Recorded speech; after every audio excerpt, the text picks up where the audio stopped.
결국은 대함몰이 안 일어나는 것 쪽으로 가는 게 바로 작년에 노벨 물리학상이 바로 이걸 발견한 사람들이 뭘 발견했냐면 우주가 자 보세요. 움직이는 걸로 보세요. 빅뱅을 했어요. 뻥 해서 커지다가 점점 줄어드는 줄 알았는데 가속돼요.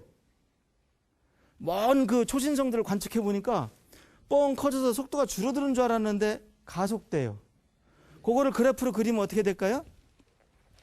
여기서 이렇게 속도가 줄어드는 줄 알았는데 갑자기 끝에 가서 다시 이게 신나게 가속이 돼요. 이걸 발견한 사람들이 노벨 물리학상을 받았어요. 그러면 여기서 여러분들이 참 재밌는 걸 하나 생각나게 돼요. 옛날에 아인슈타인이 마치 뭐 청력이 작용하는 것처럼 우주는 서로 막 밀어내가지고 커지려는 경향이 있다 얘기했단 말이죠. 그런데 나중에 허블이 굳이 그렇게 정적인 거 주장 안 해도 동적으로 설명이 다 돼. 그러니까 아인슈타인이 My biggest blunder라고 그랬어요. 나 이렇게 당황해 본 적이 없다. 그래 사과를 했어요. 내가 지난번에 심했다. 그랬는데 오늘날 노벨상까지 주고 나서 보니까 이거는 마치 뭐하고 똑같냐면 뭐하고 똑같아요? 우주가 청력으로 밀어내는 효과가 점점 더 득세한 거예요. 한마디로 아인슈타인은 억지를 부린 것이 그다음에 자기도 억지 부렸다고 사과한 것이 오늘날 다시 맞는 거로 됐어요. 그러니까 아인슈타인은 억지를 부려도 그게 정답이야. 그래서 그런데 그게 아인슈타인이 근데 사실 그 이유는 달라요. 아인슈타인이 처음 생각했던 이유는 뭐냐면 이건 좀 어렵습니다. 그런데 아인슈타인 방정식에 상수항을 하나 집어넣은 것뿐이에요. 여러분들이 굉장히 어려운 얘기인데 수학에서는 특히 뭐 미분 방정식 같은 식에서는 그냥 상수를 하나 집어넣으면 그 방정식이 뭐 대체로 맞아요. 그 상수 있으나 큰 차이 없다고. 그런데 아인슈타인 방정식에 그 상수를 집어넣으면 그 상수가 청력을 만들어요. 그래서 아인슈타인은 수학적으로 깨끗하고 간단하기 때문에 그걸 믿었던 거예요. 그래서 사실 재밌는 거는 아인슈타인은 장난 삼아서 얘기하고 제 흥미로 얘기하고 억지로 얘기해도 그것이 마치 50년 뒤를 예언한 것처럼 맞아 들어가고 있다는 게 정말 재밌어요. 예, 오늘 저랑 그 인류 역사에서 특히 물리학과 천문학 역사에서 그 획기적인 그 개념을 도입한 아인슈타인에 대해서 알아봤습니다. 조금 어려웠죠, 오늘은.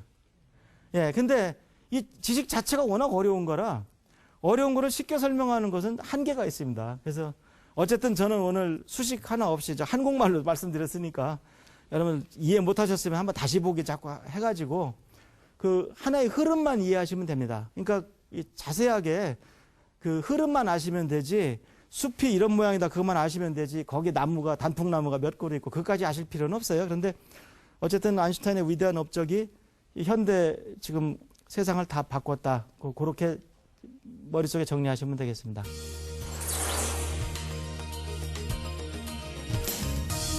그 우주가 바깥으로 갈수록 계속 더 빠르게 팽창되잖아요.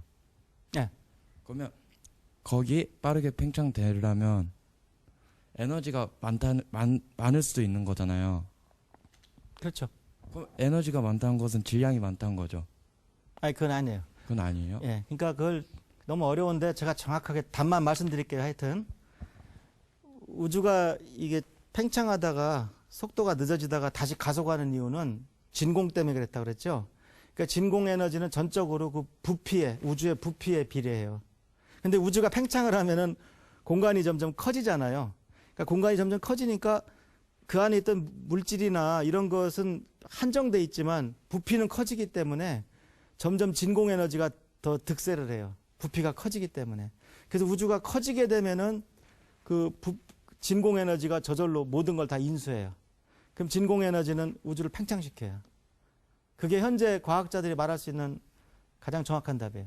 상대성 이론에 뭐 오류가 생겼다고 들었거든요. 그게 그 지금 말씀하신 그 우주론 말씀하시는 건가요? 아니요. 누구나 현대 이론은 틀리길 바라죠. 뭔가 또 새로운, 그러니까 20세기 물리학이 지금도 지배하고 있는데 과연 뭐 500년 뒤에도 상대성 이론 양자 물리학이 맞겠느냐. 근데 그거는 모르죠, 뭐. 그렇지 않습니까? 현재 우리가 낼 수 있는 가장 모범 답안이 그건데 정말 100년 정도 지나면은 한때 우리는 우주가 팽창한다고 믿은 적이 있었다. 그럴지도 모르죠. 그런데 일단 그럴 가능성은 점점 없다고 봐야죠. 자, 왜냐하면 과학은 이렇게 보면 터무니없이 확 바뀌는 것 같지는 않고 이렇게 조금씩 수정되는 것 같아요. 예를 들면 뉴턴이 만들었던 뉴턴 역학도 완벽한 것 같지만 상대성 이론이 들어감으로 인해서 뉴턴 역학은 틀린 건 아닌데 상대성 이론 입장에서 보면 이게 교정될 여지가 많아요. 그러니까 예를 들어서 뉴턴 역학이라는 게 뭐냐면 물체가 운동을 하는데 광속보다 훨씬 낮은 속도에서 천천히 움직이면 뉴턴 역학이 다 맞아요. 그런데 이제 물체가 점점 광속에 가깝게 움직이게 되면 뉴턴 역학은 전부 안 맞아요. 그러니까 뭔가 이런 식으로 이렇게 좀 보정돼 가는 거지. 송두리째 뭐 이렇게 다 틀렸다. 아리스토텔레스 운동론이 틀렸다는 것처럼 그렇게 혁명이 일어날 것 같지는 않아요. 그 다음에 양자 물리학하고 상대성 이론은 이미 100년이 지났거든요, 거의. 예, 양자 물리학은 100년이 안 됐지만 상대로는 100년이 됐죠, 그죠, 거의. 근데 아직까지 크게 오류가 없는 걸로 봐서는